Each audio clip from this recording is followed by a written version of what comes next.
বিসমিল্লাহির রহমানির রহিম। পেকুয়া অনলাইন পেকুয়া উপজেলা সেকেন্ডারি অনলাইন স্কুলের পক্ষ থেকে সম্মানিত অভিভাবক এবং সুপ্রিয় শিক্ষার্থীরা শুভেচ্ছা রইল। আজ আমি বেলাল উদ্দিন, সহকারী শিক্ষক, গণিত, পেকুয়া উপজেলা, কক্সবাজার। আমি আজকে গণিত বিষয়ের সপ্তম শ্রেণীর গণিত বিষয়ের একটি পাঠ তোমাদেরকে নিতে যাচ্ছি, তোমাদেরকে নিয়ে। তো তোমরা সবাই মনোযোগ সহকারে এই পাঠটি দেখবে। প্রথম অধ্যায়ের একটি গাণিতিক সমস্যা আমি বোর্ডের মধ্যে লিখেছি। 961 কে ভাগের সাহায্যে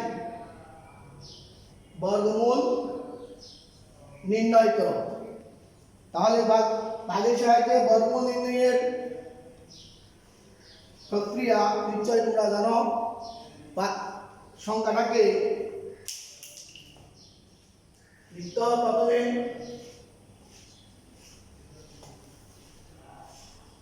প্রথমে সংখ্যাটা লিখতে হবে। লিখে প্রত্যেকটা সংখ্যাকে ডান দিক থেকে জোড়ায় উপরে টান দিতে হবে। তাহলে আমরা দেখি সংখ্যাটা 961, এটাকে জোড়ায় টান দিলে একটা এক জোড়া হয়ে আরেকটা বাকি থাকে 9 আলাদা হবে। বাম পাশে একটা ভাগ চিহ্নের মতো টান দিতে হবে।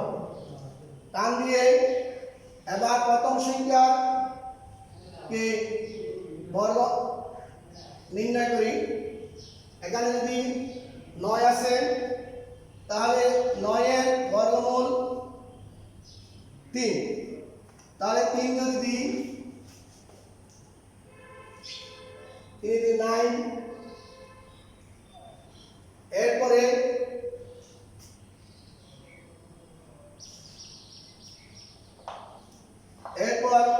9 থেকে 9 বিয়োগ করতে হবে। বিয়োগ করে কিছু অবশ্য থাকে না। তারপর জোড়া সংখ্যা নামবে। জোড়া সংখ্যা নামার পরে বাম পাশে ওই যে ভাগফল যেটা 3, সেই 3টা দেখো। এখন কথা হচ্ছে 9 3 গুণ করলে 3 আর 3 গুণ করলে 9। এটা থেকে শূন্য দিলাম না। এই 61 নামালাম।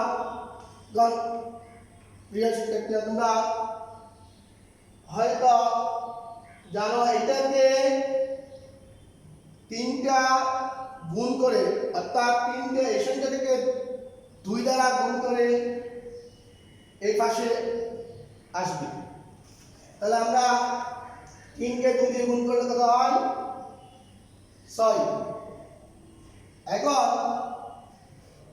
এর বর্গমূল এটা কিভাবে দেয় দেখতে হবে। এখানে যদি আমরা 1 দিই, তাহলে 1 একে 1। এখন এই 1 একে 1 বসালাম 6 এখানে বসালাম 6 কে 6। তাহলে এখন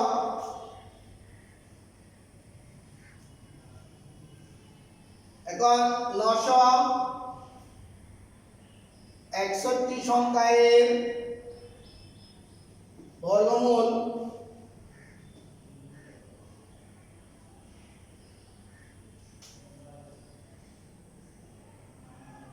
31। 961 এর বর্গমূল হলো 31। তাহলে তোমরা আস্তে আস্তে লিখো, তাড়াহুড়া করো না। আমি আবারও বলতেছি, প্রথমে সংখ্যাটা লিখলাম, যে সংখ্যা 961 সেই সংখ্যা এখানে লিখলাম পড়ে। তারপর নিয়ম হচ্ছে ডান পাশ থেকে জোড়ায় জোড়ায় উপরে দাগ দিতে হবে। দাগ দেওয়ার পর প্রথমটা দিলাম, মধ্যে যায় কিনা, 3 দিলে 2 দিলে 2 গুণ 4, 3 দিলে 3 দিলে 9, তাহলে 4 দিলে 4 4 16 20 হয়ে যায়। সেই জন্য 3 দিলে 9 কাটলাম, বিয়োগ করলাম, বিয়োগ করলে 0 হয়, যদি দিলাম না 61 এক জোড়া ভাঙলো। এই তিনটা 2 দিয়ে গুণ করে এখানে বসবে, অর্থাৎ জোড়া ফিঙ্গার এর নামছে, তার বাম পাশে আরেকটা বাক্স চিহ্নের মতো দিয়ে সেখানে 3 কে 2 দ্বারা গুণ করে 6 হবে। তারপর এই 2 দ্বারা 1 দিলাম, 1 দিয়ে সেটা এদিকে বসালাম বাম পাশে, 1 কে 1, 6 কে 6, এখানে বিয়োগ করলে 0 বসাতে পারি, ক্রস দিতে পারি। এখন 961 এর বর্গমূল 31, এটা হচ্ছে উত্তর। এখন পরবর্তীতে আমি আরেকটা অঙ্ক তোমাদেরকে করে দেখাচ্ছি, তোমরা মনোযোগ সহকারে শুনবা, দেখবা।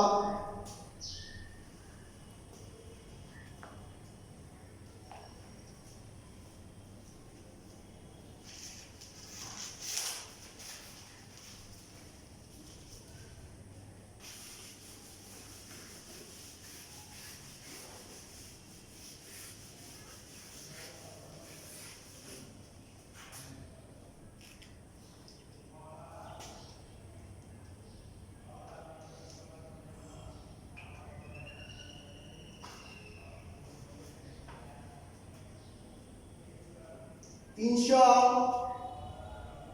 84 সংখ্যাকে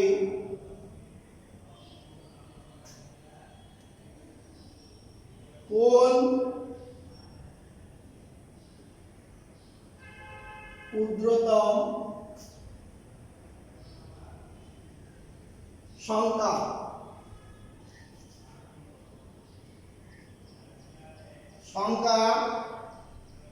দ্বারা গুণ করলে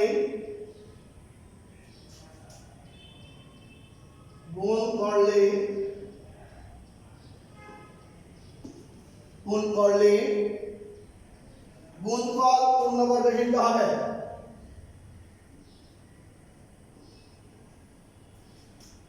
পূর্ণ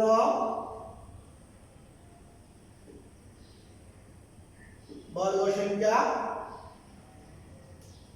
হবে।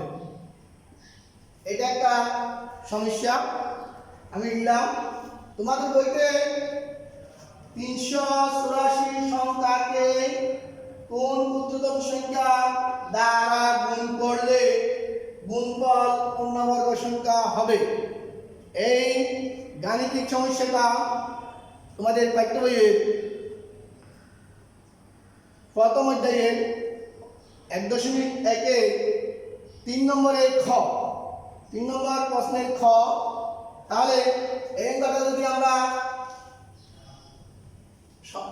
সমাধান করতে যাই, লিখতে হবে প্রথমে উৎপাদক বের করতে হবে। 384 এখানে লিখি, 384 কে 2 দিয়ে ভাগ করে, যেহেতু জোড়া সংখ্যা সেই জন্য এককের সংখ্যাটা যে সমস্ত সংখ্যার এককের স্থানীয় অঙ্ক এখানে জোড়, সেটাকে জোড় সংখ্যা দিয়ে ভাগ করা যাবে। তাহলে আছে 2 কে 2, 3 এর মধ্যে 2 একবার আছে, 3 থেকে 200 বিয়োগ করলে পাই 1, 18 কে 2 দিয়ে ভাগ করলে হয় 9, তাহলে 9 দুগুণে 18, তারপরে 4 আছে, 4 2, এরপরে আবার যদি দেখা যাচ্ছে এটাকেও 2 দিয়ে যাবে, 9 দুগুণে 18, 6 দুগুণে 12, আবার 2 দিয়ে দাও। এবারে তোমরা যারা পারো ক্রমান্বয় করতে থাকো। 2 দিলে 8, 4 সরি 4, 4 দুগুণে 8, 1 8, আবার 2 দিলে 24, 2 দিলে 12, 6, 2 দিলে 3। এখন এই যে লিখলাম অঙ্কটা মৌলিক উৎপাদক বাই করলাম, 2 দিয়ে ভাগ করলে 384 কে হয় 192, আবার 192 কে 2 দিয়ে ভাগ করলে হয় 96, 96 কে 2 দিয়ে ভাগ করলে 48, 48 কে 2 দিয়ে ভাগ করলে 24, 24 কে 2 দিয়ে করলে 12, 12 কে 2 দিলে 6, 6 কে 3। এখন এখানে দেখা যাচ্ছে জোড়া দিয়ে এখানে লিখতে হবে, এখানে 384 সমান জোড়বদ্ধ করি, গুণ 2,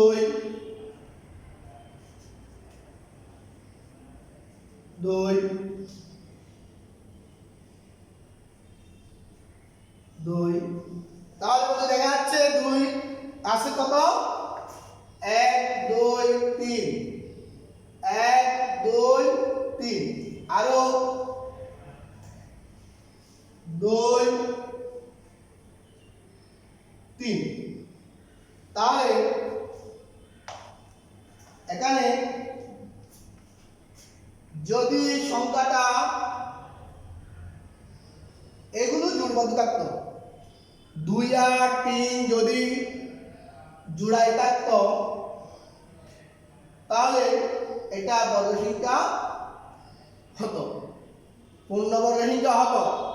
কিন্তু এখন দেখা যাচ্ছে 2 এবং 3 জোড়বিহীন। এখন সেজন্য প্রদত্ত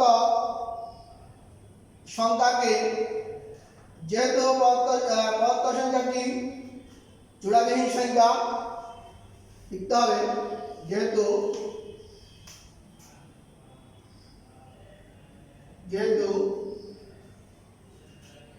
প্রদত্ত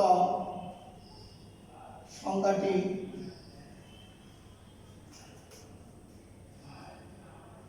জোড়বিহীন,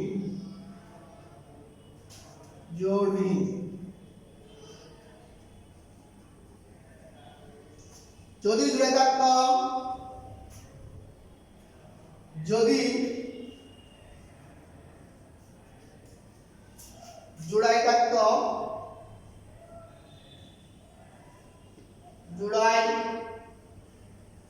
থাকতো, পূর্ণবর্গ সংখ্যা হতো,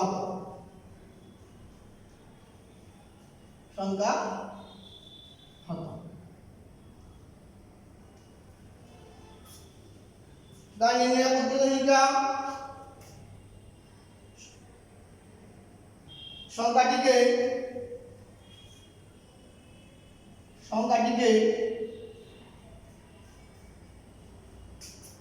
সংখ্যাটিকে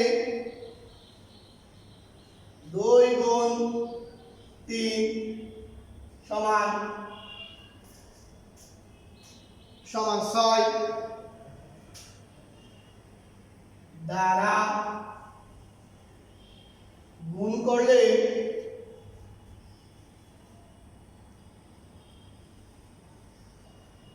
পূর্ণবর্গ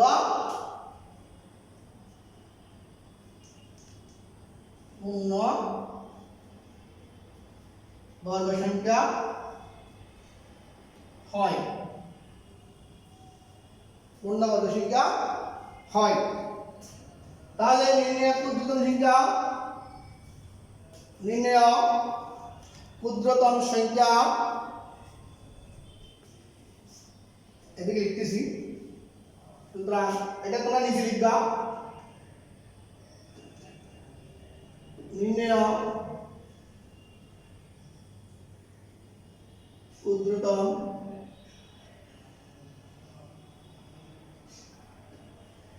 সংখ্যা 6। নির্ণয় ক্ষুদ্রতম সংখ্যা হচ্ছে 6।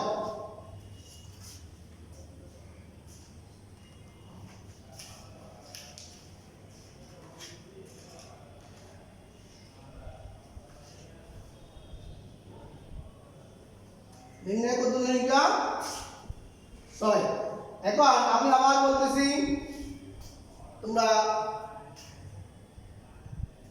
তোমাদের বোঝার জন্য শিক্ষার্থীরা 384 কে সংখ্যাকে কোনো ক্ষুদ্রতম সংখ্যা দ্বারা গুণ করলে গুণফল পূর্ণবর্গ সংখ্যা হবে।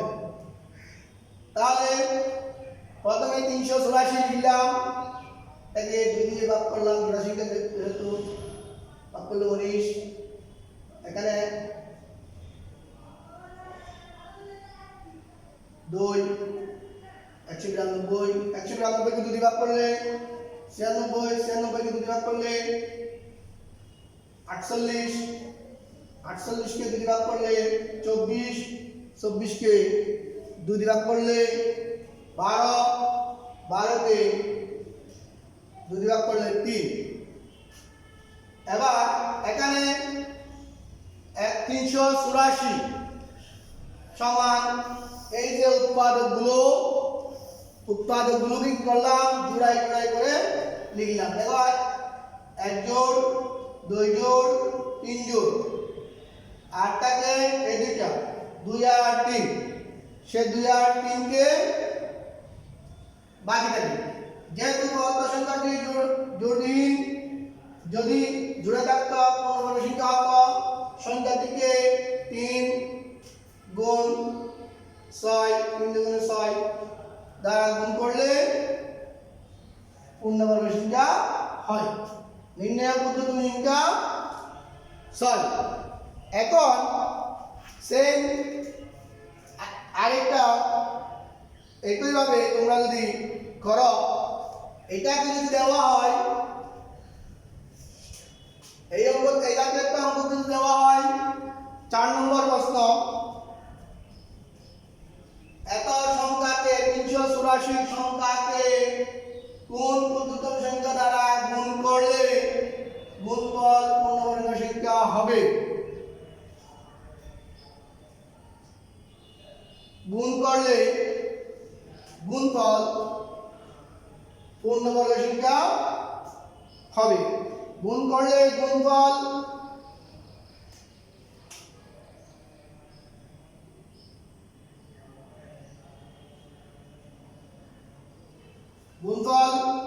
পূর্ণবর্গ সংখ্যা হয়। তাহলে এখানে এই সাইডটাকে, এখানে যদি আমরা লিখি 384 সংখ্যাকে কোন ক্ষুদ্রতম সংখ্যা দ্বারা গুণ করলে, জায়গায় যদি ভাগ করলে দিই, ভাগ করলে গুণফলের দ্বারাই ভাগফল,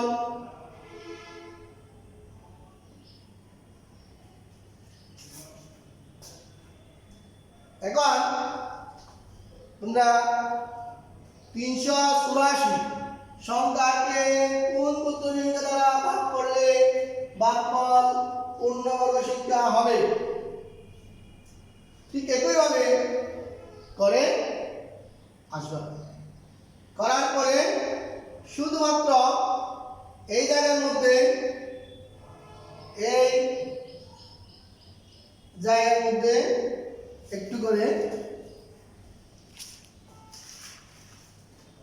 এতটুকু লাইনটা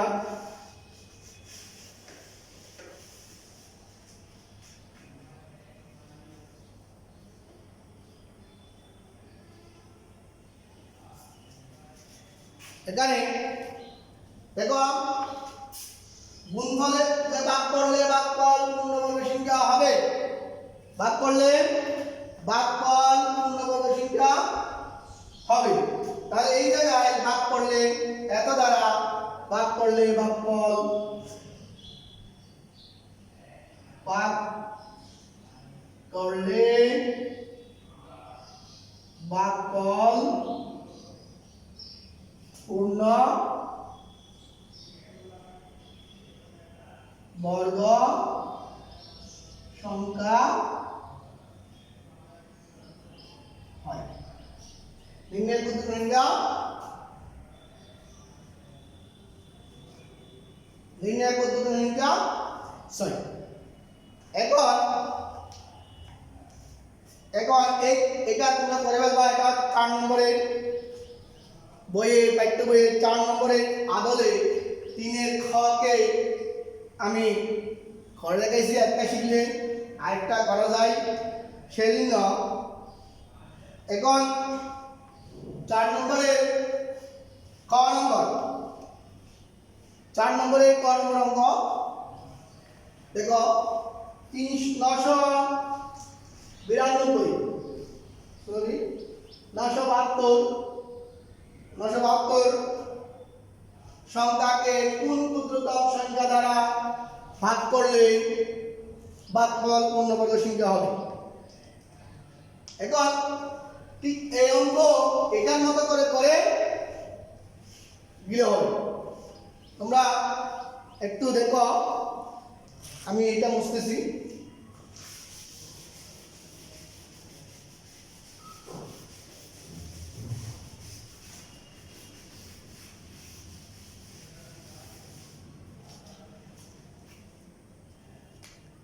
এখন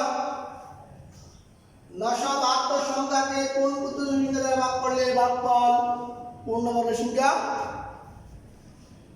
হবে। 972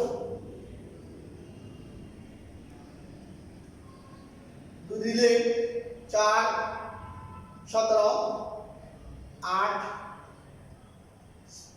6 12 2 2 4 3 3 দিলে 3 যখন ভাগ করব 15 243 সংখ্যাটাকে ভাগ করতে গেলে একক সংখ্যা 3, তাহলে হচ্ছে 3 8 24 3 1 3, আবার 81 কে 3 দিয়ে ভাগ করতে হবে। তাও 8 এর মধ্যে 3 দুই ভাগ 8 থেকে 6 চলে 3 6, এটা একটা গুণ 6, তাহলে 8 থেকে 6 চলে গেলে 8 থেকে 2 21, 3 সাথে 21 3 সাথে 21,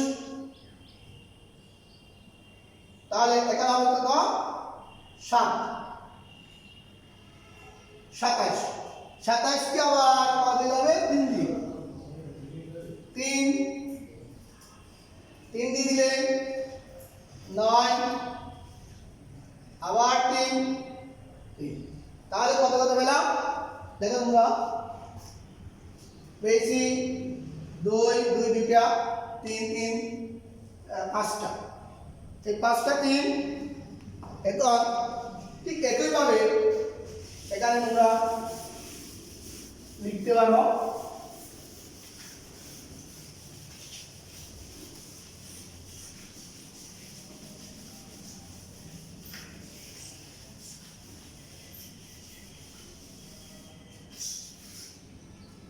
এখন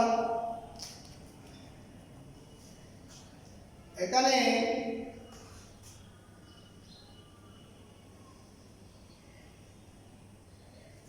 যাচ্ছে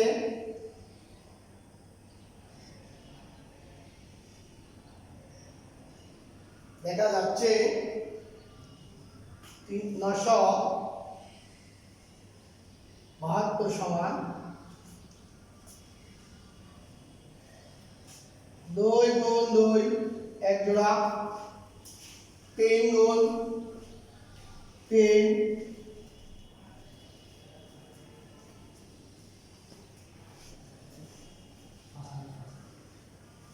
3 গুণ 3 তারপর 3 গুণ 3 এরপর দেখা যাচ্ছে 8 একটা থাকে এখন দেখা যাচ্ছে যেহেতু এখানে এভাবে দেখা 9 সমান 972 সমান 2 জোড়া 1 জোড় 3 2 জোড় যেহেতু সংখ্যাটি জোড়াবিহীন জোড় বিহীন সেহেতু সংখ্যাটি পূর্ণবর্গ নয় পূর্ণ বর্গ সংখ্যা নয় যদি যদি সংখ্যাটি যদি 3 জোড়ায় থাকতো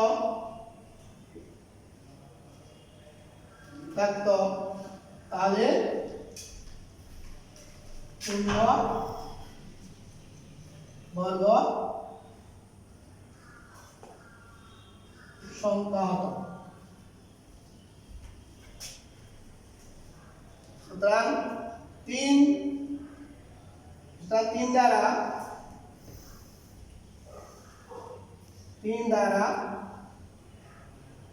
গুণ ভাগ করলে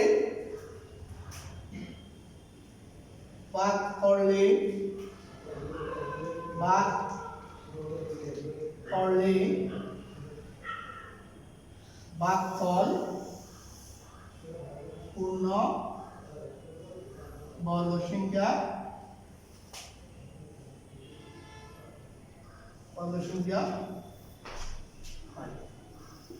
নির্ণয় ক্ষুদ্রতম সংখ্যা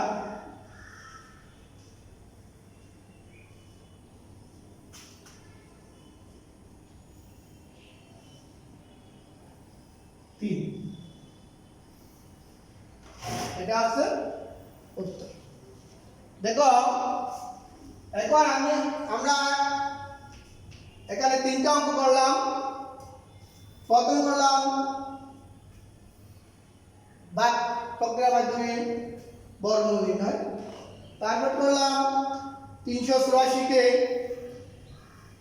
কোন পদ্ধতি দ্বারা গুণ করলে গুণফল পূর্ণবর্গ সংখ্যা হয় তাহলে এটা দেখলাম 6 পাইছি এখানে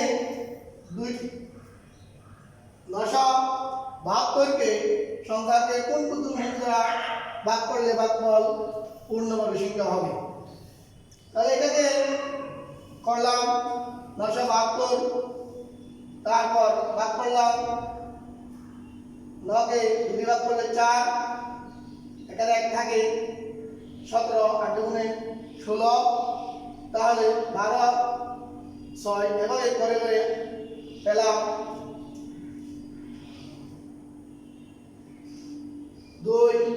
2টা 3 5টা তাহলে দেখা যাচ্ছে এখানে দেখা যাচ্ছে যে একটা 2 গুণ 1 জোড় 2 জোড় একটা 3 অবশিষ্ট থাকে অর্থাৎ জোড়াবিহীন তাহলে এটা যদি জোড়া থাকতো তাহলে পূর্ণবর্গ সংখ্যা হতো যেহেতু সংখ্যাটি জোড়বিহীন সেহেতু সংখ্যাটি পূর্ণ বর্গ নয় যদি 3 জুড়ে থাকতো তাহলে পূর্ণবর্গ সংখ্যা কত। সুতরাং 3 দ্বারা গুণ করলে 3 দ্বারা ভাগ করলে ভাগফল পূর্ণবর্গ সংখ্যা হয়। নির্ণয় ক্ষুদ্রতম সংখ্যা কি? সংখ্যা 3। সুপ্রিয় শিক্ষার্থীরা, তোমরা মনোযোগ সহকারে যদি দেখো বাকি যে অঙ্কগুলো আছে এক প্রশ্নের মধ্যে 4-5টা করে সেগুলো একই নিয়মে তোমরা করতে পারবে। আজকে এতটুকু, পরবর্তী আরেকটা ক্লাস নিয়ে দেখা হবে তোমাদের সাথে।